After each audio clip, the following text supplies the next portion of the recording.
Түркістан облысында тағы бір ірі өндірістік кешен салынады. Облыс әкімі Дархан Сатыбалды бүгін инвесторлармен кезекті кездесу өткізіп, жаңа жоба барысын жан-жақта талқылады. Нәтижесінде облыс әкімдігі мен Qingdao Wanlin Food азық-түлік компаниясы басшылығы арасында ынтымақтастық туралы меморандумға қол қойылды.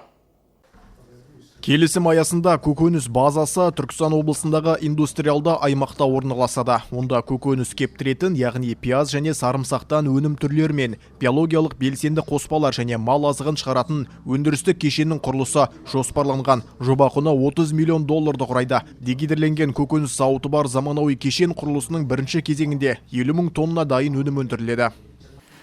经过1年多的努力，通过这个白洋葱的试种，对土尔克斯坦的考察了解，现在已经决定要在这里发展投资项目。бір жылдан астам уақыттан бергі Түркістан облысында жағдай көкөніс егу әртүрлі тәжірибелерді және қызметті бастан кешіру арқылы ең соңында осындай инвестиция салуға бекінге келіп жатырмыз. 我跟州长汇报一下，我为什么要到这里来投资。 біз неліктен Түркістан облысына келіп инвестиция салуға бекінге келгенімізді қысқаша сізге таныстырайын.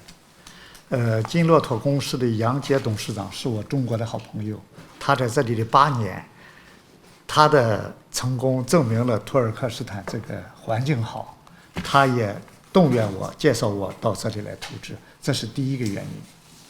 алдымен Алтын Камел компаниясының директоры мистер Янның Түркістан облысындағы 8 жылдан бергі қызмет нәтижесі көргеннен кейін мен тіпті осы Түркістан облысына келіп инвестиция салуға сенім берді.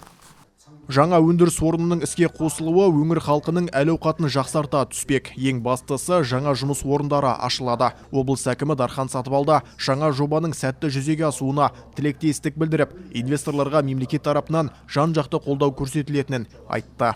Өздеріңізбен жүздескенге қуаныштымын. Және бір рет Түркістан қаласына қош келіпсіз. Өзіңізбен алдыңғы кездескенде біраз мәселе талқылаған болатынбыз.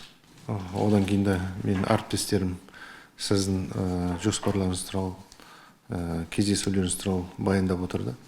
Енді бүгін бір соның қорытындысына келіп, нәтижесіне бүгін екі жақты келісімге қол қоямыз деп жоспарлап отырмыз. Бізде сол бір халық өзіңізбен бірінші кездескен кезде айтқандай, қандай да егер де сіздерде осындай жоспарларыңыз болатын болса, біздің өңірге инвестиция салып, жаңа бір өндіріс ашамын немесе ауыл шаруашылығында жұмыс жасайын десе, толығымен бәріміз қолдаймыз. Соның басынан аяғына дейін мен өзім әрқашанда бақылауда ұстап отырамын.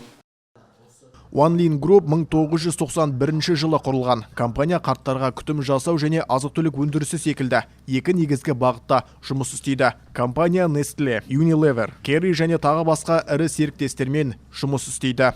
Жантөре Болысмұрат, Арт ТВ жаңалықтары.